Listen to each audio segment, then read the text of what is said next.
大叔每天都要生吃泥鳅，从一天吃几根，直到后来的一天一盆。说这样做完全是为了保命。只见他抓起一只，不假思索直接吸了下去，一只不过瘾，接着又吞了一只，怕别人跟他抢，就把盆里泥鳅都装了起来，边走边吃。Q 弹的口感让他流连忘返，吃饭也要先拿泥鳅开胃。母亲很担心他，特意为他煮了一锅香辣泥鳅汤，他连看都没看。他认为高端食材只需要最朴素的烹饪方式，生吃才是最好的。母亲也只能睁一只眼闭一只眼，因为他知道儿子吃泥鳅是为了救命。此话怎讲？原来是大叔肠胃不好，为此还做过5次手术，吃过很多药都没什么效果。偶然的一次，在一本古书上看到泥鳅能缓解胃痛，抱着试一试的态度，当场生吃了一只，结果胃里一下就舒服了很多。就这样一吃就是10年。现在的问题就是泥鳅完全不够吃，没事就要去田里挖泥鳅，没一会就挖了一盆，稍微清洗下，抓起来就吸进了嘴里，那是干净又卫生啊。医院也去过了，胃病还真就好了，身体也没有其他问题。但大家千万不要模仿哦，容易感染寄生虫。如果非要吃的话，建议只能中午吃。他只是简单吃个炸酱面，所有人都惊讶地看着他，大家都觉得他有病，因为他往面里加了一大勺白糖，又甜又咸的口感让他流连忘返。大爷还一本正经地表示，炸酱面就应该是甜的才好吃，说加白糖是为了健康，这是什么鬼道理？大爷在村里很出名，出门前必须在兜里装几10块糖，见人第一件事就是分享糖果，自己的嘴巴永远不会闲着，随时随地来一颗。他说每天都要吃60颗，可以说除了睡觉就是吃糖，但糖果只能算是开胃菜而已。又到饭点了，大爷打开了糖罐子，把满满1勺白糖加在米饭里，做了个白糖拌饭，这个我觉得还是能接受的。然而接下来的操作就比较奇葩了，他连泡菜都要蘸糖吃，这谁受得了？说来也是奇怪，每天吃这么多糖，大爷身体却很健康，从不吃糖的妻子却得了糖尿病，真是造化弄人啊。饭后大爷还得来一杯咖啡消消食，里面又加了8勺糖，搅拌搅拌一饮而尽。就这种喝法，他每天都要喝5杯，算下来1周就要吃掉6斤白糖，这属实已经在人体承受范围之外了。妻子一直想不通，应该是老伴得糖尿病才对啊，造化真是弄人了。话说这样吃糖牙齿能受得了吗？大爷轻蔑一笑，说自己的牙早就掉光了，10年前就用上了假牙，反正不是自己的牙，想怎么吃就怎么吃，嘿嘿。大爷说之所以吃糖都是为了健康，原来30年前他的身体出现了问题，不得不戒掉了烟酒，于是找到了糖果作为替代品。好消息是身体慢慢恢复了健康，坏消息是吃上瘾了。大爷说自己吃了这么多糖，不仅没事反而还更有精神了，尽管已经80岁了，身体却很健康，血糖也查了，心电图也看了，还真没有任何问题，也没有的糖尿病，就是血压有点高。总体看来还是糖果影响的。医生说如果能减少糖的摄入量，身体会更健康。不过这建议大爷并不接受，说自己都80了，活不了几年了，该吃吃该喝喝，自己开心最重要。说完拨块糖放嘴里，潇洒地离开了医院。他每天吃饭要先倒上3碗汽水，温度还必须是常温的，这就是他每天的主食。这一点点米饭只是配菜而已，1勺汽水就这1口米饭，吃得津津有味。吃完饭接着又炫了一瓶1.5升的汽水，不到5秒钟瓶子就见了底。大叔说每天都要喝3瓶1.5升汽水，已经连续喝了33年，就连吃药都是用汽水送服。问他为啥不喝水，他却说喝水会死。这回答把小哥都逗笑了，这怎么可能呢？怕大家不信，他直接去厨房倒了一杯水，喝下一大口，紧接着他开始疯狂呕吐，额头也渗出了汗，神情变得恍惚起来，看起来好像是真的。大叔说从4岁开始就不能喝水了，他认为都是因为4岁时做的那场手术，手术的副作用导致他对汽水上瘾，就这样喝了33年汽水，随之而来的就是不断上升的体重。不仅如此，他的牙齿也被腐蚀坏了，检查发现他的骨密度水平已经相当于70多岁的老人了，有些关节都粘在了一起，情况非常严重。至于他为啥不能喝水，心理医生认为可能是当时手术后服用的药物引起的恶心反应，这种恶心反应被他错误地认为是水导致的，加上心理作用，他就认为自己不能喝水，只要改变错误的观念就好了。几天后节目组回访，发现他把家里的汽水都丢了，现在每天都吃蔬菜，用新鲜果汁代替了汽水。你看33年的习惯都可以改变，所以说改变自己从来不会晚。大爷每天用3轮车拉着1瓶可乐，去哪都带着，说可乐能保命，生病了可以不吃药，但不能不喝可乐，困了渴了来1瓶，干活累了来1瓶，就这样每天6瓶，喝了20年，足足喝掉了43800瓶。最急的人是奶奶，怕他喝死了，爷爷一句无所屌味，转身又炫了1瓶1.5升的汽水，喝完再满意的打个嗝，这是他最享受的时刻。现在可乐还被他研究出了新喝法，在米饭里倒上半碗可乐，搅拌一下做成了可乐汤饭，连汤带水一口闷，夏天来这么一口，别提多清爽了。大爷说自己爱上可乐都是因为20年前的一件事，他曾经嗜酒如命，有天喝到胃痛，随手拿起可乐喝了几口，胃里一下就不痛了，也不知怎么的就上瘾了，彻底爱上了这种味道，即使喝到牙都掉光了也无所屌味。奶奶想带他去补牙，大爷却觉得浪费钱，有那钱买可乐不香吗？可乐在手精神抖擞，根本不用去医院，最后他还是被大家带去了医院。医生说他大部分牙都坏掉了，基本上没啥用了。随着检查的深入，您猜怎么着？大爷除了牙有问题，身体其他方面都很好，也没有出现骨质疏松的情况，但医生还是建议他减少用量。大爷轻蔑一笑，转身就走出了医院，说可乐是自己的快乐水，现在年纪大了，快乐不了几年了，该吃吃该喝喝，这都无所屌味。说完接着炫了一瓶回家了。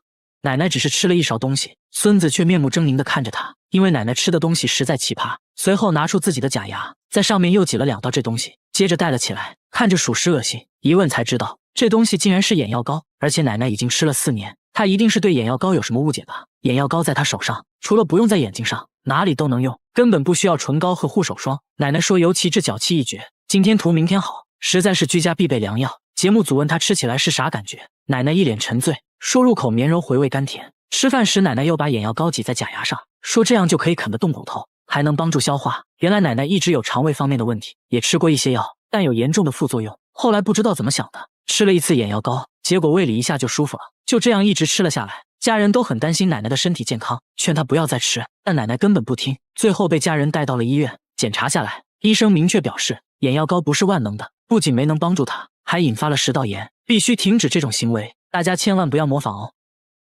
22岁小伙每天在背包里装一袋沙子，走到哪都带着，家里米缸内也装满了沙子。吃饭时他从袋子里掏出来一些，抓上一大把就往嘴里塞，吃得一脸享受。这就是他今天的主食。吃完还张嘴让大家检查了一下，他说沙子吃起来口感很脆，还有点甜，怕大家不信，小伙还想让一旁的大叔试试。大叔也不含糊，抓起一把就要往嘴里塞，接着露出了关怀智障的眼神。妈的，这不神经病吗？小伙说每天带一袋沙子，是为了能随时随地给自己补充能量，一旦困了累了就要吃，吃上一口整个人都精神了。他没事就去工地吃自助餐，工地上的沙子新鲜可口，品类多量还大，这种红沙是最好吃的。不过今天吃起来感觉有股骚味，有点奇怪。他转头又来到另一堆沙子前，看起来好像是新品，还真没吃过。抓起一把先尝尝咸淡，总结下来，白沙比较咸，红沙比较甜，根据周围小动物的多少，味道也会有所变化。不过说起他吃沙子的原因，却很令人心酸。小时候他家里很穷，3天饿9顿的，饿得实在受不了了，就想着吃沙子来缓解。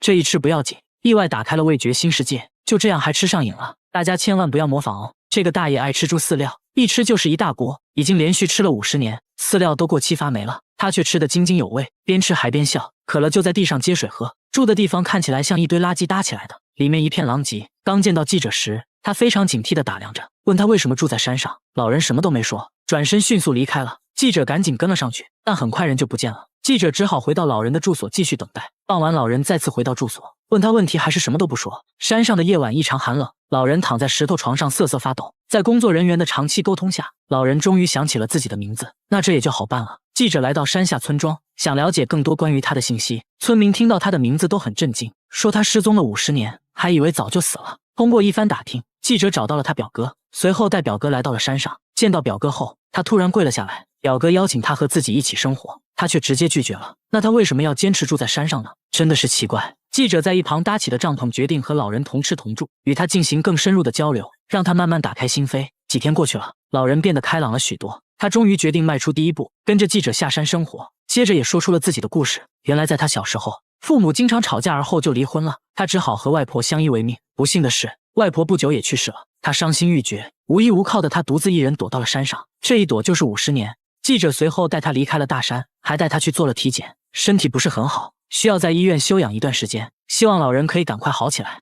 他吃冰淇淋要加辣椒酱，一口下去冰火2重天。他说这才是冰淇淋的正确吃法。为啥会喜欢这种奇葩口感呢？回到家才发现，他家冰箱里除了辣椒和辣椒酱，其他什么都没有。辣椒直接当零食吃，他说不仅不辣，甚至还有点甜。每次吃火鸡面还要再加入满满的新鲜辣椒，说吃辣椒能释放压力，吃得越辣效果越好。现在他要挑战当地最辣的炸酱面，还要求厨师给他做个最辣的。即使这样，他还是不满足，在面上又加了辣椒段，吃得一脸惬意。厨师看得都怀疑人生了。大家又给他准备了3种当地最辣的食物。第一个是辣炒年糕，刚吃一口他却笑了，没有任何感觉。第二个是辣酱咖喱，这个稍微有那么一点感觉。第3个是魔鬼辣鸡腿，仔细品尝下，还是一点反应没有。他说从来没吃到过让自己感觉辣的东西。这话彻底激起了节目组的好胜心，直接放出大招，端上来一盒死神辣条。据说这玩意只能中午吃，是用世界上最辣的龙溪辣椒制作的，辣度是普通辣椒的220倍。为了不被打脸，小姐姐也重视了起来，提前准备好了一杯牛奶，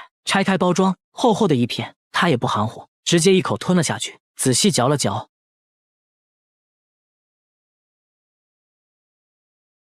아직은 괜찮은데요? 살짝 달았는데 나중 돼서 씹으면서 넘어갈 때 쓴맛이 나요.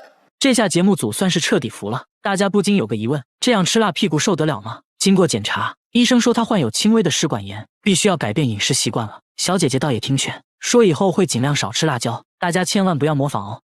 一群大妈跟着一只公狗在做祷告，眼神满是崇拜，只因这狗不一般，很早就看破红尘，出家当了和尚，每天跟方丈一起诵经念佛，居然还学会了打坐，露出虔诚的眼神，身体半蹲，双手合十，一坐就是一上午，直到念经结束才会把手放下。众人都很好奇，好好的狗狗为啥会选择出家当和尚呢？他能听懂佛经吗？一旁的方丈却笑而不语。不仅如此，他现在连狗粮都戒了，只吃素，大白菜是他的最爱，还上过报纸，被各大媒体争相报道，甚至有人为他写了一本书，收获粉丝无数，经常收到来自全世界各地的来信，还有粉丝亲自来寺庙看他。狗狗非常有礼貌，见人就作揖，连粉丝也不禁想问他到底为啥要当和尚。方丈表示，这狗之前是个花花公子，到处沾花惹草，偶然间来到寺庙，正好看到方丈在念经，一下子就被吸引了，听得如痴如醉，自此看破红尘，遁入空门。刚开始方丈以为他只是在模仿自己，但随后几天，只要方丈诵经，他就会出现在一旁静静的听。有次还看到他独自在佛前打坐，一坐就是半天。方丈看到了他的慧根，于是收留了他，并给他取了法号悟净。就这样，他已经在寺庙待了3年，一旦有空就跑到佛前打坐。不得不说，还真是只虔诚的狗狗。大叔养了一屋蚊子，竟然是为了给孩子吃，用网兜在墙上这么一搂，就抓了满满一袋。但这仅仅是孩子们的开胃菜，还说孩子最爱吃的其实是苍蝇。接着他来到一个塑料桶前，说这一桶就是孩子的主食。掀开盖子，那味道比鲱鱼罐头还要臭，绿头苍蝇漫天飞舞。大叔说这是10天前买的鸡肠子，在室外整整发酵了10天，就生成了这些苍蝇。那到底是什么样的孩子会喜欢吃这些东西呢？大家好奇地跟着大叔来到一座大棚，大叔把抓到的蚊子全放了出来，瞬间就跳出来了上百只树蛙。原来他口中的孩子就是这些树蛙，小小的一只非常可爱，抓蚊子也是一把好手，一口一个那是真香。随后大叔又把苍蝇放了出来，看得出来树蛙确实挺爱吃，口感比蚊子好多了，一口下去还会爆浆。大叔一共养了3个大棚的树蛙，一座大棚里就有1000只。他说养树蛙纯粹是因为喜欢，自己把树蛙当成了孩子，树蛙也都很喜欢大叔，只要大叔出现，树蛙就会跳到他身上，很快身上就爬满了10多只。不仅如此，他在家里也养了一缸，就连吃饭也和树蛙一起。大叔说这样才有食欲。家人都不理解大叔的爱好，尤其是儿子，和树蛙比起来，感觉自己不是亲生的。大叔睡觉要先在枕边放一根木棍，睡到半夜就拿木棍捅嗓子，起床后要先倒立10分钟。不仅如此，他一天还要喝20瓶可乐，走到哪喝到哪，也不是喜欢喝，而是不得不喝。喝可乐是为了缓解身体的奇葩反应。啥反应呢？大叔已经饱受打嗝困扰8年了，随时随地都会打，一旦开始就不会停止，这时候就必须要喝可乐，打嗝才会消停一会，但过不了多久又会重新打嗝，就连吃饭都没办法正常吞咽，刚吃2口就要去厕所吐掉，营养不良暴瘦了几10斤。他们也尝试过很多办法，妻子会趁他不注意猛拍后背，捏鼻子憋气，还尝试过喝醋。一番尝试下来，结果看来没什么用。大叔还听说过一个偏方，说喝尿很管用，于是他决定그냥 생각만 하고 말았어요. 행복하더라고요. 这些方法里面就属喝可乐最管用，每次喝完都能消停半小时。出门在外没可乐怎么办呢？这也难不倒他，随便找根玉米干就往喉咙里捅，利用催吐来止嗝。这个方法虽然痛苦，但效果不错，所以晚上睡觉也要提前在枕头旁放一个痒痒挠，一打嗝就把它塞进嘴里。还不行的话，他会强迫自己喝高度白酒，靠着酒精的麻醉才能勉强入睡。医院也去过了，也没有检查出任何病理性的原因，医生认为是心理问题导致的。沟通下来才知道，原来8年前大叔和别人有过纠纷，当时闹得很厉害，大叔一气之下怒火攻心，也不知道怎么搞的，突然就开始打嗝了，从此就没再停下过。医生说了很多心理学原理，我也没听懂，简单来说就是一个偶发事件触发了一个强大的心理暗示，反正是最后在医生的帮助下，大叔终于恢复了正常。他只是张张嘴就把所有人吓到花容失色，因为他天生就有个长舌头，足足有10厘米，和朋友一对比，感觉比别人长1倍，舌头可以轻轻松松舔到鼻子，酸奶都比别人吃得快，不借助任何工具，杯底被舔得干干净净，狗见了都流泪。之所以有这么长的舌头呢，一方面是遗传，另一方面是经过他长期训练，舌头附近的肌肉很发达，能很好的控制舌头。经过测量，足足有10厘米，确实挺奇葩的。比他更夸张的是下面这位大姐，她全身没有骨头，把手固定在凳子上，她可以围着凳子转圈，正常人手臂只能转200度左右，她却能轻轻松松转360度，用圆规画圆也能一气呵成。不论是弹钢琴还是开车，一只手都游刃有余。然而他身体其他部位却非常僵硬，脚踝能转动的幅度很小，把腿绷直，双手也够不到地面。他觉得是因为自己手臂没有关节，所以才能旋转360度，这怎么可能呢？来医院一查，关节还是有的，只不过他的肩关节和肘关节活动范围比正常人大，所以才能进行360度旋转。小伙脱掉上衣，所有人都匪夷所思地看着他。大妈还忍不住上手摸了又摸，只因他背上长了一颗巨大的黑痣，从脖子一直延续到后背，上面长满了毛发，又粗又硬，就像穿了一件黑色毛衣。等他回家脱掉上衣，才看清这颗黑痣的全貌，整个后背都被黑痣覆盖，比想象的还要大。不仅如此，连腿上也有无数颗黑痣。但小哥一句是不是很酷，让大家都觉得很意外。他并没有因此自卑，虽然走到哪都是别人议论的焦点，别人的指指点点，小哥并不在意，还主动让人摸摸看，满足他们的好奇心。然而小时候却不是这样的，上学时一直遭到同学嘲笑，都说他是个怪胎，给他起了很多外号，这让他很自卑。父亲一直鼓励他要积极的生活，既然无法改变现状，首先自己就要接纳不完美的自己，让内心充满正能量，不要在意别人异样的眼光。从那之后，他就开始大方展示自己的与众不同。他的梦想是成为一名厨师，现在每天都会下厨练习烹饪，等妈妈下班回家，总能准备好一桌丰盛的晚餐。야근한 거 맛있다. 네가 하니까 맛있네. 당연가요. 앞으로 내가 해야 될 게 뭔가는요. 但妈妈总觉得对儿子亏欠太多。丈夫去世后，家里一直并不富裕，没条件给儿子看病，错过了最佳治疗时间，儿子却没有任何抱怨，这让他更内疚。不过呢，节目组就是大气，直接带小哥来到大医院。初步检查后，医生表示黑痣一直在生长，现在要先确定黑痣是否病变，接着又进行了一番全面检查。医生给出的结论是，黑痣可以慢慢的逐步去除。这下小哥对生活更加充满了希望。不管怎样，小哥还是很值得我们学习的，保持乐观的心态最重要。他出门随身拿着一把剪刀，见人就盯着别人的头发看。他并不是理发师，只是想要别人的一根头发，把头发固定住。接着又拿出微雕刻刀，这是要干嘛呢？他说要在头发丝上刻字，这不开玩笑吗？大叔也没回应，自顾自的比比划划。随后又给头发涂了一层白色的颜料，在显微镜下文字还真就显现出来了。5毫米长的头发丝上，竟然密密麻麻刻了105个字。不仅如此，他还可以在沙粒上刻字，也能在5厘米的石板上写一部千字文。这可不是一件简单的事，他需要2年才能全部完成，期间要更换20多种刻刀，比硬币小很多的铁块上也能刻800多个字。大叔说在头发上刻字很考验人的耐性，刚开始就拿自己的头发练习，1年下来头发日渐稀疏，现在都是用别人的，和别人见面都是先看头发。黑长直是他的最爱，现在还开了头发展览，小朋友都看傻了。大叔目前只能在头发上写一行字，说希望以后可以在头发上画一幅清明上河图。他把一坨大便锁在了保险箱里，还说这大便价值100万，里3层外3层的打开，这不就是块石头吗？但他说这是金鱼的便便，名叫龙涎香，高档香水就是用这玩意做的，比黄金还要贵10倍。拿在手上，明显比真正的石头要轻很多，闻起来还有种雨后的泥土味。难道真的是龙涎香？大便是在自家养鱼场发现的，他本来以为是块石头，随手扔水里竟然飘了上来，长这么大哪见过这情况？上网那么一查，和网上说的龙涎香非常像，这不一夜暴富了吗？朋友们都觉得这是真的，但村里老人表示，他们这地方根本就没出现过金鱼，哪来的金鱼大便啊？说再多都没用。接下来直接找专家，专家说龙涎香其实是金鱼体内的一种结石，非常稀有，可能100只金鱼里面都不一定有一个。接着对着大便一阵猛闻，还做了简单的测验，无论是颜色还是质地都非常符合，初步判断这可能就是龙涎香。接着对其取样化验，大叔满怀期待，离财富自由越来越近了。然而一番分析后，结果却显示这并不是龙涎香，只是一块在海上漂浮很久的塑料泡沫。大叔的宝贝瞬间一文不值，妻子安慰大叔，但大叔反手就撒了一波狗粮，你才是我的臭宝呀。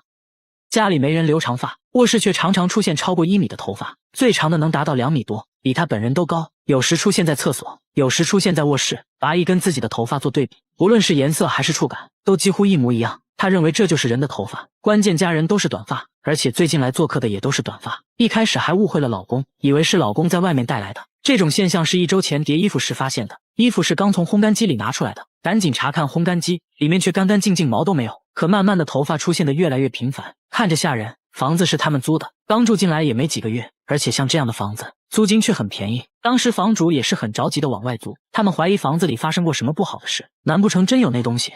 摄像小哥才不信，带着毛发找到专家，专家研究半天，说从厚度和质地来看，确实跟头发非常相似。接着又放在显微镜下这么一看，结果显而易见，这并不是头发，而是一种线头，应该就是衣服上的一些缝线。接着妻子检查了所有衣服，果然在一件西装上抽出了一模一样的线头，长度也完全吻合，又是虚惊一场。他的眼睛会喷水，倒上一杯汽水，直接用鼻子喝，喝完捏住鼻子掰开眼皮，只听吱的一声，一道细水柱从眼角喷了出来，喷出了2米远，足足持续了5分钟。这还没完，他又拿出一个气球塞进耳朵，捏住鼻子后，气球竟然一点点的变大，耳朵直接成了打气筒，不一会就把气球吹爆了。接下来他又表演了其他几个绝活，都是在眼睛射水基础上延伸出来的。他说做这些就是为了好玩。之前看了一个狗血韩剧，非常感人，但很奇怪，看着看着家里的天花板突然开始漏水，但外面并没有下雨啊。原来不是天花板漏水，是自己的眼泪喷出来了。这才知道自己还有这种绝技。从此他开始不断挑战自己，从刚开始喷得很短，慢慢到现在能喷2米远。现在他还要做个更大的挑战，用眼睛喷水灭蜡烛。结果喷出来的水流太小，没有成功，对着镜子左看右看，不应该呀。接着打了几个喷嚏疏通鼻腔，又试了几次还是不行。原来小哥是感冒了，他表示等自己好了会继续挑战。听说世界纪录能喷4米，自己准备刷新下。厕所墙上长出了头发，缝隙里还有一点点红色印记，看着好像是血。主人轻轻拽了一下，就掉了好几根，吓得他赶紧停手，生怕拽出来个人头。而且厕所墙壁很厚，里面还是中空的，难不成里面真的有东西？房子呢是他们租的，才住进来2个月而已。房东过来左看右看，说可能是什么植物的种子发芽了而已啊，没什么大惊小怪的，反正我房子没问题，这墙里面什么东西都没有。说完直接就走了，但他却感觉事情并不简单。节目组剪掉了一段头发去找专家，专家看了半天，说这确实是人类的头发，那墙上为啥会长头发呢？专家猜测有人摔倒后撞碎了墙上瓷砖，头发就卡在了缝隙里。接着还做了个实验，把假发绑在锤子上，用力敲打瓷砖，果然真就有很多头发卡在了上面。但他却说自己根本就没有摔倒过，而且自己头发长度也不符合呀。那到底是谁的头发？她给出差的老公打电话，老公一听直接就说是她的头发。哎，咋回事呢？等老公出差回家后，果然就对上号了，头发长度也吻合。丈夫坦白说出差前喝多了，在厕所跌倒了，当时也没太在意，第2天直接就出差了，到现在头上还有个大包，嗨，又是虚惊一场。然而下面这家的厕所里也发生了一件怪事。他家厕所住了一个看不见的人，只要关上灯就会传来洗手的声音，哗啦哗啦的。肥皂上出现了奇怪的痕迹，地上也经常一片狼藉。打开灯呢却什么都没有，关键厕所都安装了防盗窗，地漏也是堵死的，不可能有东西能进来啊。这种怪异的现象整整持续了半年，搞得一家人精神崩溃，甚至怀疑是被什么不好的东西缠住了。节目组在厕所安装了摄像头，一夜过后查看录像，却看到了让人头皮发麻的一幕，马桶里竟然钻出来一只大老鼠啊！来到地面就开始疯狂破坏，发泄完又钻进马桶走了。主人这才恍然大悟，说有一次上厕所就感觉被什么东西顶了一下啊，现在想想都后怕，吓得他直接跑到了邻居家上厕所。关键他家在18楼啊，这老鼠是怎么钻上来的？这很不科学。专家说老鼠会游泳，马桶管道只有 S 弯的部位会存水，老鼠完全可以爬上来。专家决定用粘鼠板抓住它，围着马桶放了4个，但这老鼠成精了，好像意识到了危险，左闻闻右看看，迟迟没有来到地面，犹豫了好久，最终绕过粘鼠板跳了下来。毕竟是经历过大风大浪的老鼠，板子上的美食也不能诱惑它，它竟然推开了粘鼠板，一个风骚走位又溜回了马桶。工作人员决定用另一种方式阻止它，在楼下的总管道上安装了防回流输水阀，这样只能朝一个方向打开，老鼠就爬不上来了。这下世界安静了。然而下面这家厕所里好像也住了什么东西，他家的厕所会叫，只要静静的听就能听到咕呱咕呱的声音。有一次主人就看到一个黑影从洗手盆里钻了进去，好像是一个小动物，他们壮着胆子决定把这玩意儿吊出来，用绳子把虫子绑住，吊在半空等待它上钩。没一会儿果然钻出来一个什么东西，离近了一看原来是一只青蛙，它直接一口就把虫子吞了，但感觉不对劲又吐了出来。奇怪，家里怎么会出现青蛙？而且他们家住在9楼，哎，这很不科学。刚开始以为是邻居家的宠物，但邻居却说家里并没有养宠物，楼上楼下都问过了，没有人养青蛙。专家研究了半天，说看着应该是典型的树蛙，虽然树蛙会爬墙，但是你这是9楼，树蛙根本是爬不上来的。洗手台的水管和马桶管道还不一样，不可能通过管道爬上来。专家猜测了很多原因，都被否定了啊！一筹莫展，没有任何线索。最后主人说之前从家里带来过一些生菜，专家恍然大悟，说蔬菜内部一般都会有虫卵或者小昆虫之类的，这只树蛙应该就是这样来到厕所的。接下来展开了营救，锯开水槽，树蛙就跳了出来，小小的一只，随后就呱呱呱的放生了。好了，我是月贝，关注我，每天一个迷惑行为大赏。他把鞋油涂在脸上，连续10年，每天都要涂1盒，10年来没洗过脸，除了眼睛和嘴巴，脸上都被厚厚的鞋油覆盖。鞋油干裂后令他疼痛难忍，即使这样，他依旧每天涂抹鞋油，从1天涂抹1次，直到后来的1天涂1盒，边涂还边笑。问他为什么要这样，他就什么都不说，紧张的环顾四周，焦急的等待着什么，又好像在躲避着什么。随后跟着一个女人来到衣服回收箱找衣服，说女人是他姐姐，询问姐姐情况，姐姐却越来越激动，看着不太聪明的样子。晚上他们就随便找个凳子睡觉，此时温度零下4度，节目组想要帮助他，却被拒绝了。节目组带他们来到派出所，想确定一下他们的身份，根据指纹找到了他的家庭信息。节目组决定带他们回家，刚上车，一听说要回家，姐姐立马暴躁的哭了起来，还让节目组赶紧放她走。没办法，只好原路返回。随后姐弟俩坐上地铁，消失在了镜头里。节目组单独去拜访了他家里，父亲说他俩智力有缺陷，经常离家出走，曾经多次阻止也无济于事。为了寻找他们，父亲到处张贴寻人启事，一直没有回音，还以为姐弟俩已经遭遇不测了。节目组想要帮他们团聚，在车站找了好几天，终于找到了姐弟俩。至于为啥不愿意回家，姐姐还是没有说。节目组给他们提供了一个住的地方，经过长时间的劝说，他决定洗脸了。鞋油成块的掉落，整整洗了3个小时，终于清洗干净，这样看着正常多了。跟心理医生交流后才知道，之前有人在地铁看到智力缺陷的他，就无缘无故的开始殴打，往他脸上涂鞋油，还警告他如果不想挨打就要一直涂鞋油。慢慢的，为了保护自己，他就开始主动往脸上涂鞋油。这时姐姐也说出了离家出走的真正原因，原来姐弟俩还有一个哥哥，哥哥脾气暴躁，经常对他们拳打脚踢，两人天真的以为只要哥哥看不到他们就不会挨打了，才会不断的离家出走。经过长时间的心理咨询，姐弟俩终于放下心理包袱，同意回家，一家人终于团聚了，还表示以后不会再离家出走了。大妈38年没摘过口罩，即使睡觉也不摘，从没有人完整的看过她的脸。有人说口罩下面的脸非常恐怖，看了就会做噩梦，只有在她洗脸的时候会摘掉，但从不照镜子，洗完脸就要赶紧戴上。节目组想让大妈摘掉口罩，也被拒绝了。不仅如此，她还一直用手扶着脸，好像很痛苦的样子，说必须要手动把眼皮翻开才能看清东西。大妈从衣柜拿出自己年轻时的照片，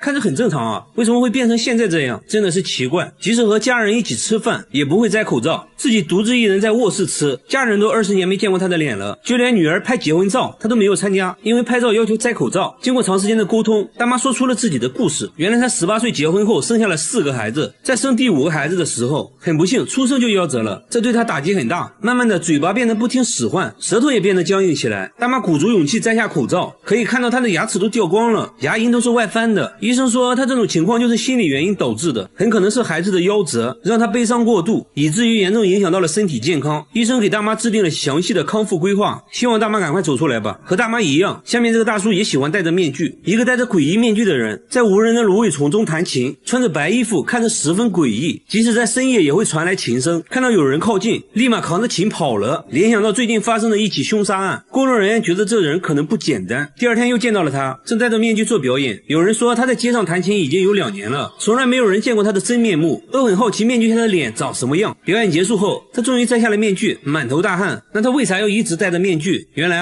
他的梦想是当一名钢琴家，但只要上台表演就会非常恐惧，手脚不停出汗，以至于失误不断。慢慢的，只要有人在，自己就无法弹琴，他不得不放弃了梦想，当起了快递员。偶然的一次，当他戴上面具弹琴时，各种恐惧紧张一下子都不见了。他开始尝试在街上戴面具表演，没想到大家都很喜欢看。他说刚开始很在乎别人的眼光，那现在戴上面具后，他不用在乎别人的感受了，感觉非常自在。节目组建议他摘掉面具表演，他内心还是非常犹豫。第二天下班后，他照常戴着面具表演。表演结束，他突然举起了牌子，上面写了自己一直戴面具的原因。这一刻，他决定摘掉面具，众人纷纷鼓掌支持。他不再紧张，不再恐惧，非常轻松地弹奏了一曲。所以说，直面内心的恐惧才是治疗心理问题的关键。大叔是非常值得我们学习的。这位96岁的奶奶曾经死过，但又活了过来，不仅长出了黑头发，还长出了新牙。村民都曾参加过她的葬礼，而此刻她却在厨房做饭，看起来非常健康。她记得自己生病住院，但完全不记得自己死而复生的经历。面对节目组的质疑，老人的女儿说这一切都是真的，当时在医院里，母亲就停止了呼吸，我们连衣服和板板都为她准备好了。原来老太太之前突发心脏病，送到医院抢救后，医生也无能为力，于是就把老太太接回了家。万万没想到，在她停止呼吸3小时后，老太太突然开始咳嗽，慢慢的恢复了生命迹象，家人都感到很震惊。医生听说后也感到很惊讶。不仅如此，死而复生的她，整个身体也发生了变化。首先就是视力变好了，穿针引线已经不用戴老花镜了，而且后脑勺开始长出黑头发，皮肤也变得很光滑，连老年斑都消失了。节目组甚至忍不住伸手感受了一下，但是你礼貌吗？这样，女儿说她以前走路必须要用拐杖，但是现在不仅不需要拐杖，还能下地干活。更令节目组感到震惊的是，老太太竟然长出了新牙。为此，节目组邀請了专家看到后大跌眼镜，是真的大跌眼镜。 치아가 새로 나오는 건 분명히 맞습니다.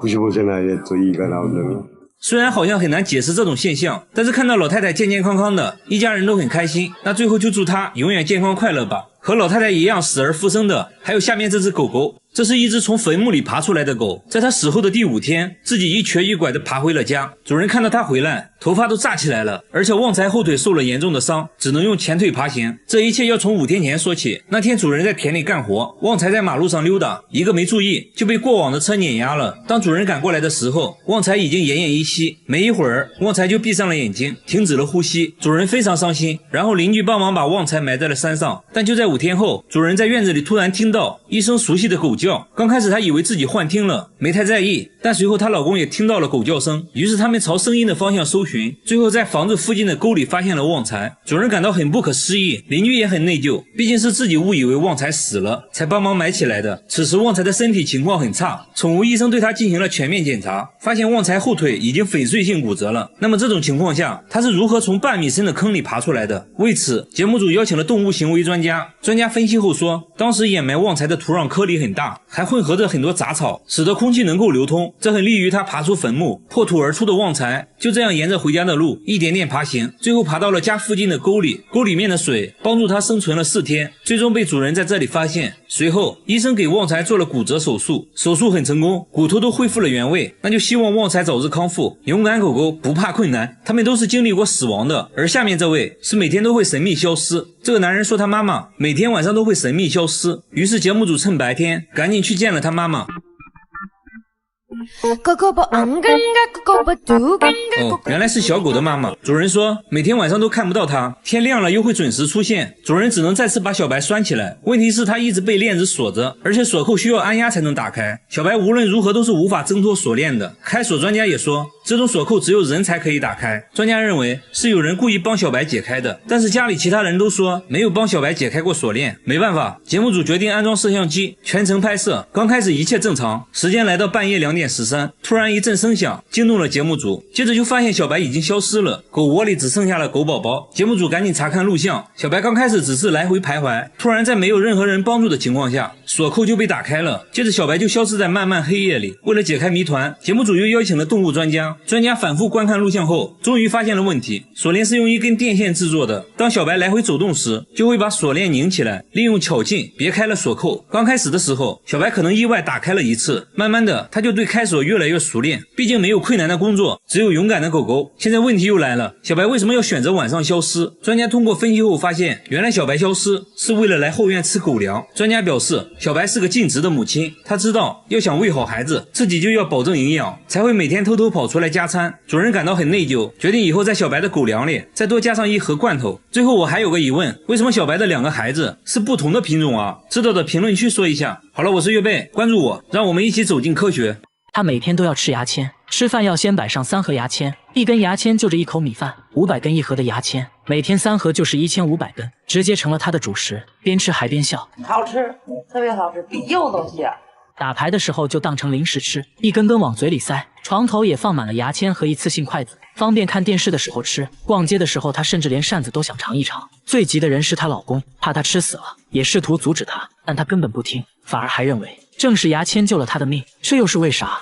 她也不解释。现在还变本加厉，觉得牙签不过瘾了，直接吃起了筷子，说筷子吃着有嚼劲，口感也比牙签好。她老公真的害怕了，切了点水果让她改善一下，她看都没看，直接丢在一边，对着托盘口水直流，要让老公把托盘劈了给她吃。老公都要疯了，这玩意能吃吗？这个时候绝对不能再惯着她了。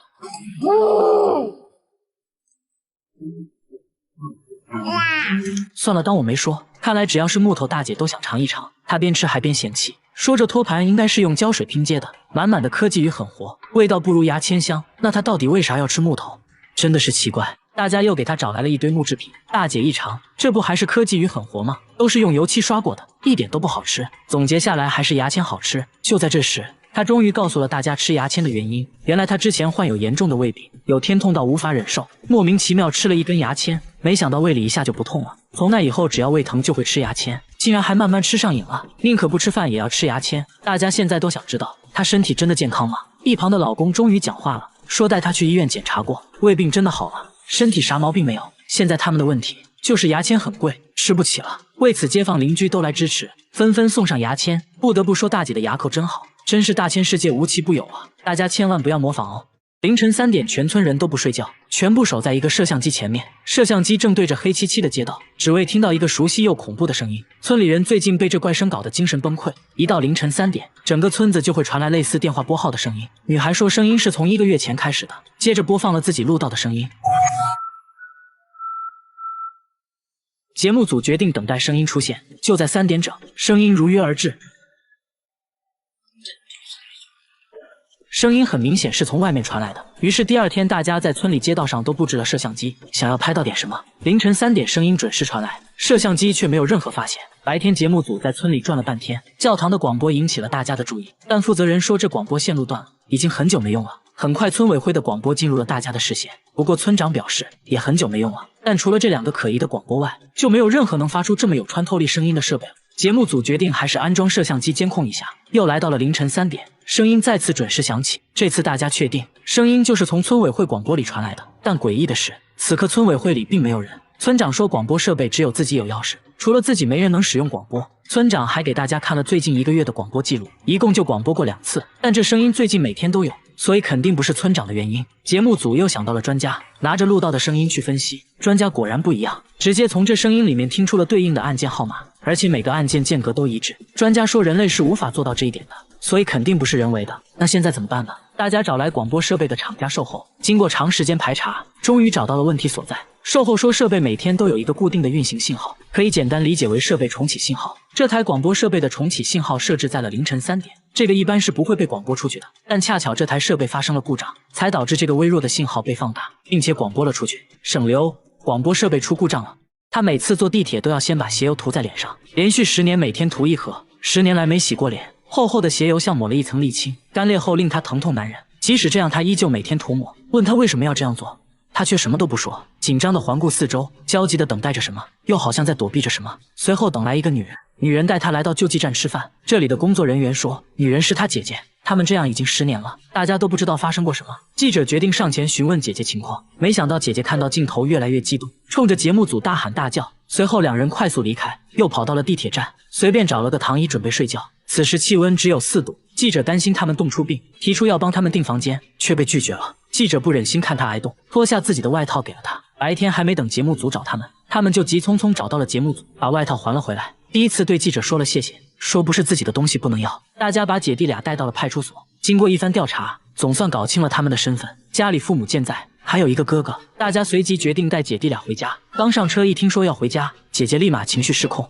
说什么都不要回家，哭着求大家放他走。无奈之下，只能让他们离开。随后记者单独找到了他家，才看清这家的情况。父亲身体不好，母亲痴呆。父亲说这2姐弟从小就不正常，经常无缘无故的一起离家出走，曾经多次阻止也无济于事。为了寻找他们，父亲到处张贴寻人启事，一直没有回音，还以为姐弟俩已经遭遇不测，就连父亲也不知道他们为什么每次都要离家出走。大家在地铁站找了好几天，总算又找到了姐弟俩。至于为啥不愿意回家，姐姐还是没有说。为了拉近彼此距离，记者决定跟他们同吃同住。每次在救济站，弟弟还会主动帮记者打饭，慢慢对记者敞开了心扉。记者顺势提议给他们找个住的地方，姐弟俩也接受了。弟弟的皮肤状况非常严重，甚至已经引起了溃疡。记者建议他先把鞋油洗掉，他犹豫了好久，看起来有所顾忌。经过长时间的劝说，他终于决定洗掉。随着一点点揉搓，大块的鞋油开始脱落，还差点把下水道堵住。从卫生间出来，像是变了一个人，恢复了皮肤应有的光泽。隔天大家带姐弟俩去做了心理咨询，这才知道他为什么涂鞋油。之前有人在地铁看到智力缺陷的他，就开始无缘无故的殴打。有人建议他往脸上涂鞋油，这样就可以唬住别人。他也不知道管不管用，为了保护自己不再被打，就把鞋油涂到了脸上。接着姐姐也说出了不愿回家的真正原因，都是因为家里的那个大哥。大哥脾气暴躁，经常对他拳打脚踢，因为害怕所以才跑。姐弟俩彼此依赖，弟弟担心姐姐独自一人在外不安全，所以会跟着姐姐一起离家出走。经过长时间的沟通，姐弟俩终于放下心理包袱，同意回家。一见面，父亲就把姐弟俩搂入怀中，心疼地抚摸着。大哥也意识到了自己的错误，表示以后不会再打他们了。姐弟俩也向记者保证不会再离家出走。但就在这期节目播出2年后，有观众反馈说，他们好像又离家出走了，在地铁站又见到了脸黑黑的人，不知道是真是假。节目组决定回访，现在2023年，姐弟俩到底过得怎么样了？根据之前的地址来到他家，发现姐弟俩都胖了很多，脸上也干干净净的，精神面貌已远超过去，希望他们的生活永远充满希望。村里老人每天不吃饭也要来这条小溪里泡一泡，他们说小溪里的石头会按摩，用手摸一下，肌肉就会剧烈跳动，酥麻的感觉瞬间传遍全身。流过石头的水好像也有魔力，村里人像疯了一样泡在水里，说泡完神清气爽，有的还会把这水接回家，一脸笑意的表示喝了它有神奇的力量。记者忍不住了，说什么都要感受一下。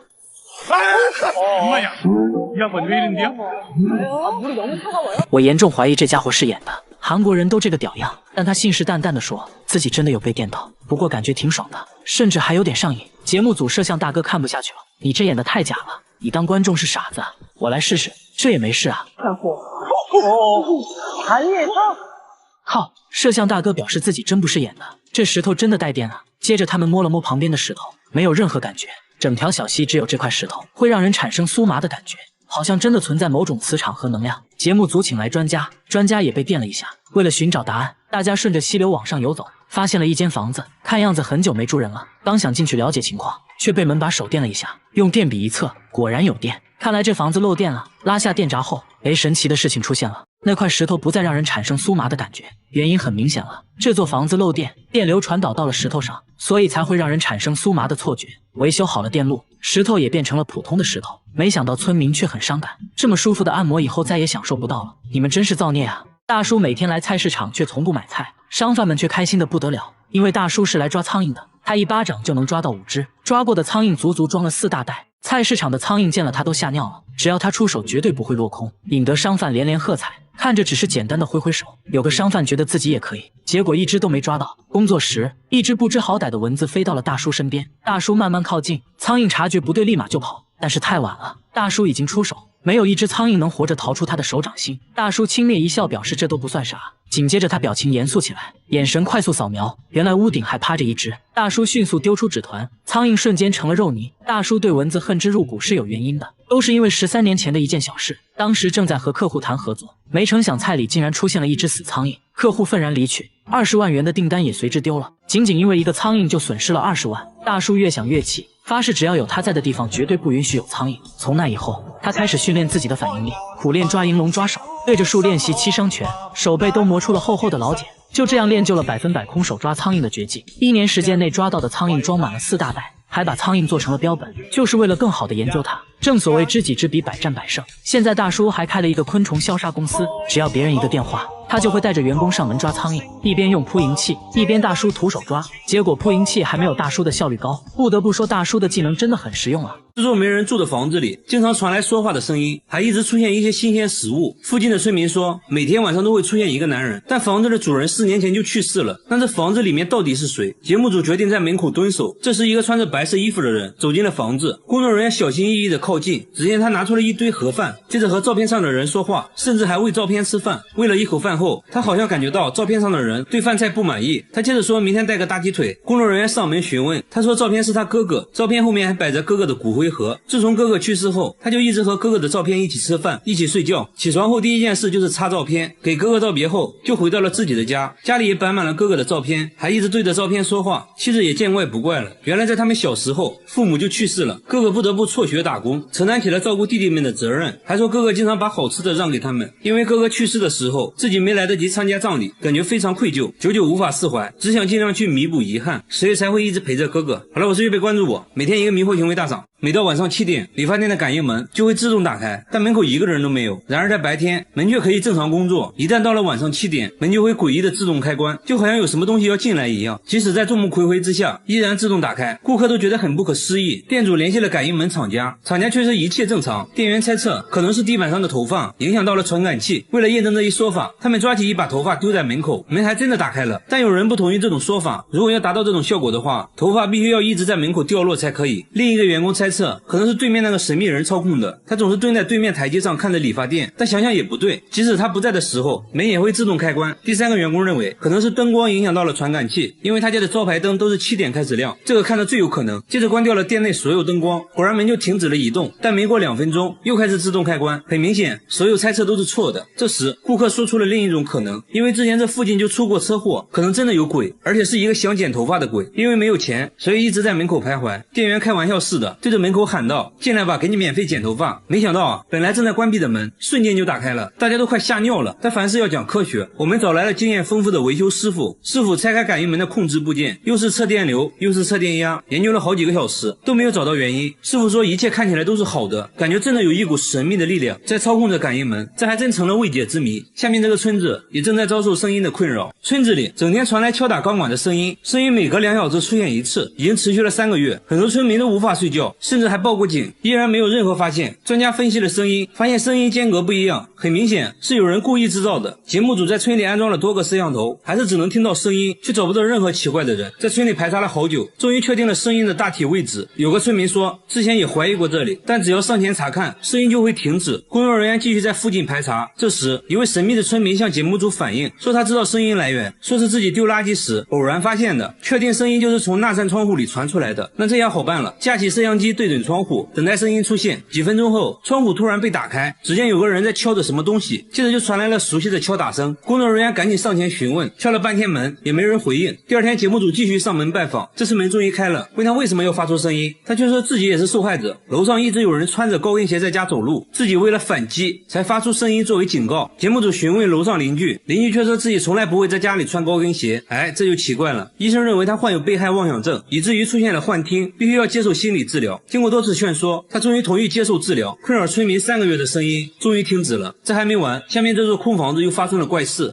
他家天花板上出现了一个诡异的洞，洞口会流出黄色液体，还经常传来奇怪的声音，洞的数量不断增加。第2天就多出来好几个，有大有小，形状各异。用内窥镜往洞里一看，却发现了一个更惊人的秘密。刚开始呢，他还以为是蟑螂，丈夫拿着杀虫剂一阵猛喷，再仔细一看，才发现是个洞。天花板上怎么会有洞呢？吓得他赶紧去找物业。物业说30年来从未听说过这种事情，也没有别的住户反映过。物业表示他们管不了，主人现在很害怕，找来节目组。节目组猜测呢，可能是孩子拿玩具捅破的，但孩子说不是自己。现在谁还玩玩具啊？都是看手机。想想也是，就算用筷子也不能戳破天花板。随后拿内窥镜伸到里面一看，竟然发现了一坨毛发，还有很多墙纸碎片。主人还说天花板经常传来奇怪的声音，有时咯吱咯吱的，有时呢又像玻璃球掉在了地上。难道天花板有什么生物？主人听到这里瞬间起了一身鸡皮疙瘩，因为天花板没有出口啊，所以这东西应该还在天花板上。节目组把摄像机对准天花板，准备等它再次打洞的时候抓现行，但一直过了3天都没再出现新洞口，也没再听到奇怪的声音。没办法了，必须要请专家了。专家在壁橱里也发现了一团毛发，很明显不是人的头发，还发现了一坨便便。专家仔细观察后说，这东西啊应该就是老鼠，但他们住在7楼，天花板怎么可能会有老鼠呢？专家说一定是通过一些缝隙钻进去的，进去之后呢就被困住了，不知道怎么出来，所以才会打洞。至于最近呢都没有什么动静，专家认为老鼠已经逃走了。那它到底是怎么钻进天花板的？专家拆掉通风管道后，发现管道附近有个明显的裂缝，老鼠就是通过这个缝隙钻进来的，最后也是通过缝隙逃走的。为了防止老鼠再次进来，他们堵住了通风管道的缝隙，重新贴上了新的壁纸，一切恢复了正常。然而下面这个房子又出现了新问题，在海边一座孤零零的房子里，每天都会传来呲啦呲啦的声音，房子外面还有个神秘的图腾，看着非常诡异。有人说房子里住着海王，声音是他磨三叉戟时发出的。工作人员才不信，壮着胆子上前查看，发现大门竟然是开着的。不怕死的工作人员走了进去，里面一片漆黑，突然灯就亮了，映入眼帘的就是用胶带铺成的地板，用了2种颜色的胶带交叉覆盖，形成了特殊的花纹。抬头一看更夸张，房子的墙壁全部贴上了绿色胶带。不仅如此，卧室也完全用胶带覆盖。这时主人出现了，不是海王，而是一位老奶奶。奶奶说这没有什么大惊小怪的，自己喜欢这样的装修风格，足足用了4年才全部完成。那外面的图腾代表着什么？奶奶说图腾没什么特殊含义，是这个房子的装修图，自己就是按照图腾来装修房子的，但每隔一段时间胶带就会失去光泽，奶奶就会重新贴一遍新新胶带，不一会儿就用完了1卷胶带，还说1周就要用掉300卷。打开橱子，里面存放了大量胶带。他为什么会有这种迷惑行为？原来40年前他的身体出现了问题，以至于不能出门，为了锻炼身体，才决定用胶带装饰房子，顺便呢锻炼身体。没想到现在身体越来越健康，所以就坚持每天贴胶带了。但是要论迷惑行为，还得看下面这位大叔。这座公寓每到深夜就会叫，公寓的住户苦不堪言，有人说听起来像青蛙在叫，又像是什么东西在楼梯上跳。节目组循声来到一位住户家里，只见声音越来越大，打开灯后让人哭笑不得，原来是大叔磨牙的声音，磨的那叫一个响，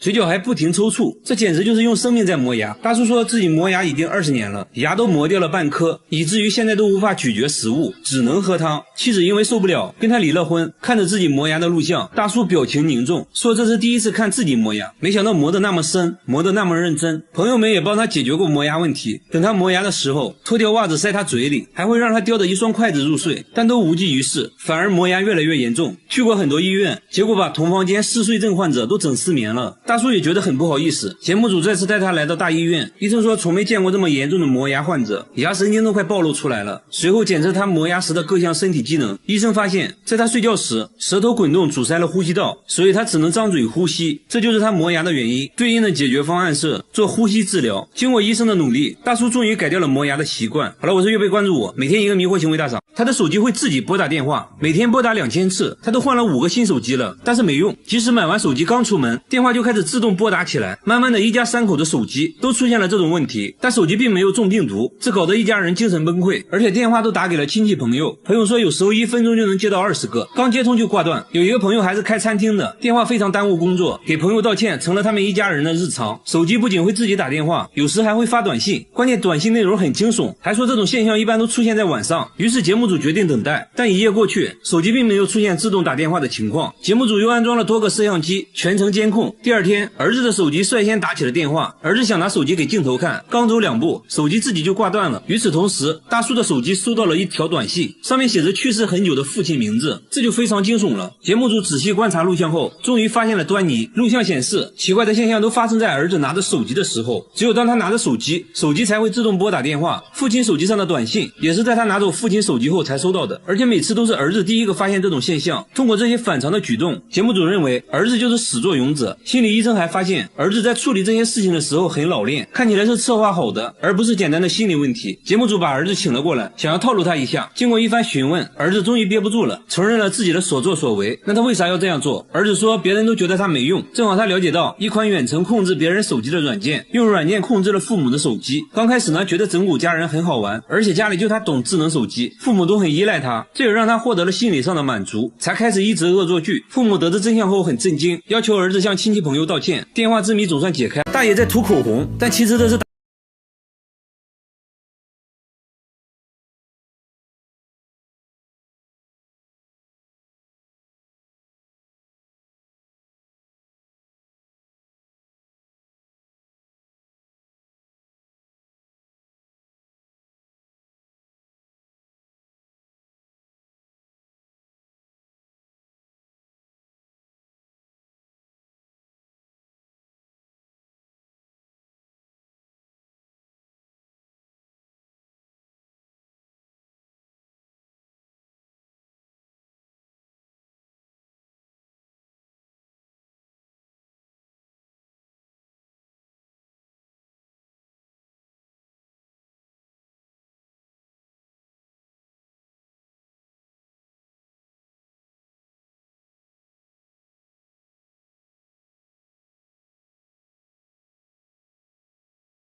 做出改变，把手机都卖掉了，还给儿子买了一屋子玩具。他终于想明白，亲情才是最值得收藏的。和他一样，下面这个人也喜欢收藏，只不过他只收藏座机，整个仓库摆满了座机，一共有3。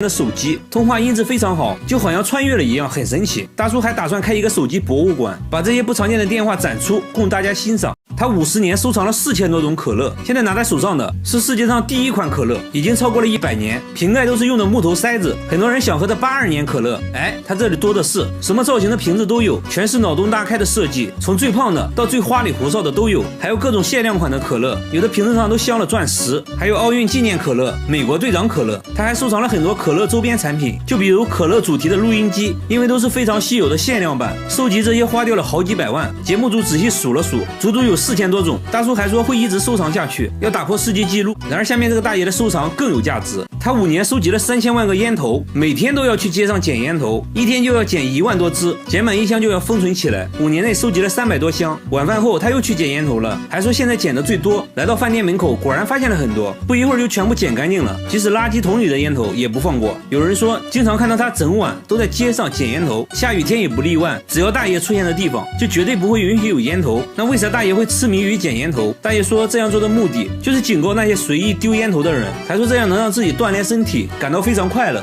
他肩膀上出现了一只诡异的手，像是一个婴儿趴在了背上。关键他家就一个孩子啊，左边露出的脚是自己的，旁边看起来根本就没有人。然而诡异的照片不止这一张。丈夫说之前在车里给孩子拍照，车窗上也出现过一个奇怪的影子，有胳膊有腿的，看起来很像人。当时连续拍了2张照片，奇怪的是第2张照片上影子又神秘消失了。刚开始以为是窗户脏了，但车是刚洗完的，完全没理由啊。节目组找到专家，通过分析照片信息，专家不认为这是灵异事件，给照片调个色就可以看出来，影子有一圈明显的线条。专家认为是之前车窗上的贴纸留下的印记，虽然肉眼看不出来，但手机是可以拍出印记的。为了验证这个说法，节目组找来了同款车型，往车窗贴上蜘蛛侠贴纸，然后在烈日下暴晒6小时，完事后揭去贴纸，车窗还是干干净净的，即使用背景布遮住，肉眼也看不出任何印记。接下来用手机对着车窗拍照，果然拍到了贴纸留下的印记。至此影子的谜底揭开了，那肩膀上的手又如何解释？专家仔细观察后发现，大腿旁边凸出来一个三角形的东西，像是裙子之类的衣角。他推测当时后面可能有一个1.2米左右的女孩，正好举了手，由于视线遮挡，拍出来的就只有一只手而已。节目组还原了当时的场景，等女孩走到婴儿车后面时，拍出的照片果然只看到了一只手。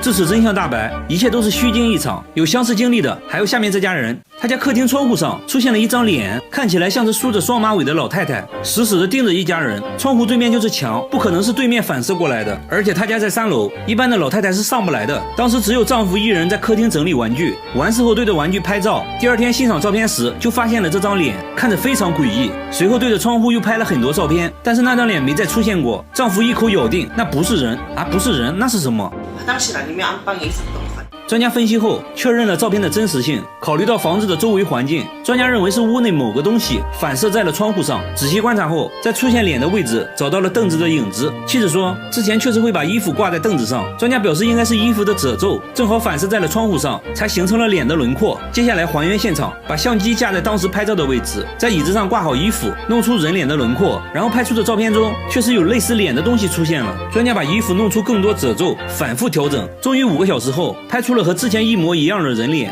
都是一种巧合而已。然而更诡异的还在下面，每到深夜，村里山坡上就会出现一张脸，脸部轮廓非常清晰，就这样一直盯着整个村子。村里老人说，山坡之前就是墓地，到现在还有好几座坟墓，已经不知道主人是谁了。村里另一位大妈也说，在她小时候，山坡上还发生过一起惨案，一家3口惨遭灭门。一时间，关于这张脸的说法越来越多，听起来也是越来越灵异。节目组架起了摄像机，全程记录，想要一探究竟。天渐渐黑了下来，那张脸也慢慢浮现了，看起来有鼻子有眼的，像是一个男人的脸。村民议论纷纷，有人说是来寻仇的，有人说是来索命的，反正大家都很恐惧。节目组的摄像师超勇的好不好？他决定在山坡上近距离观察。当他拨动一下树枝，这张怪脸的形状竟发生了改变。摄像师差点笑了出来，说山坡上的树被路灯反射后，就会形成对称的阴影，看起来就像是眼睛，而树干看起来就好像鼻子，周围的藤蔓就成了脸的轮廓，一切都是错觉而已。得知真相的村民表示，哎，你别说，现在看起来还挺可爱的。还有人说，现在看起来像企鹅，这就很尴尬了。说实话，我看这种灵异事件都是笑着看完的，希望你看完也能开心。好了，我是月贝，关注我，每天一个迷惑行为大赏。厕所墙上长出了头发，缝隙里还有一点点红色印记，看着好像是血。主人轻轻拽了一下，就掉了好几根，吓得他赶紧停手，生怕拽出来个人头。而且厕所墙壁很厚，里面还是中空的，难不成里面真的有东西？房子呢是他们租的，才住进来2个月而已。房东过来左看右看，说可能是什么植物的种子发芽了而已啊，没什么大惊小怪的。反正我房子没问题，这墙里面什么东西都没有。说完直接就走了，但他却感觉事情并不简单。节目组剪掉了一段头发去找专家，专家看了半天，说这确实是人类的头发。那墙上为啥会长头发呢？专家猜测有人摔倒后撞碎了墙上瓷砖，头发就卡在了缝隙里。接着还做了个实验，把假发绑在锤子上，用力敲打瓷砖，果然真就有很多头发卡在了上面。但他却说自己根本就没有摔倒过，而且自己头发长度也不符合呀。那到底是谁的头发？她给出差的老公打电话，老公一听直接就说是她的头发。哎，咋回事呢？等老公出差回家后，果然就对上号了，头发长度也吻合。丈夫坦白说出差前喝多了，在厕所跌倒了，当时也没太在意，第2天直接就出差了，到现在头上还有个大包。嗨，又是虚惊一场。每天睡觉前，奶奶都要在被窝放一罐可乐，而且必须是常温的，说这样做是为了保命。衣橱里也全是一罐罐可乐。奶奶说生病了可以不吃药，但不能不喝可乐，喝完精神抖擞，神清气爽。对她来说，可乐是万能的，随时随地都要喝。织毛衣的时候来一罐，唱歌累了来一罐，就这样每天10罐，喝了40年，足足喝掉了15万罐可乐，这可把老伴累到不行，每天回家都要带上2屉可乐。奶奶喝可乐有个特点，开盖后必须一口闷，然后满意的打个嗝，这就是她最享受的时刻，而且只喝常温的，说只有常温的喝完才会打嗝，因此可乐都会放在被子里保温。记者拿出一罐冰可乐给她，结果喝完奶奶连连摇头，还真就没打嗝。奶奶认为可乐就是灵丹妙药，和闺蜜聚餐还劝患有糖尿病的闺蜜喝一罐，闺蜜听得一脸无奈。至于为啥喝可乐，奶奶说都是因为家庭的原因，反正就是喝完可乐就会带给自己无穷的力量。可以说可乐给她的生活带来了一丝安慰。按照惯例，大家还是带奶奶来做了全身检查，发现她的12指肠出现了溃疡，很多溃疡面都在反复发作。听到这个消息，奶奶不禁担忧起来，以为是万能药的可乐竟然一直在伤害自己。医生表示不用过于担心，只要戒掉可乐就会慢慢好起来，所以说有病就得好好吃药，要相信科学。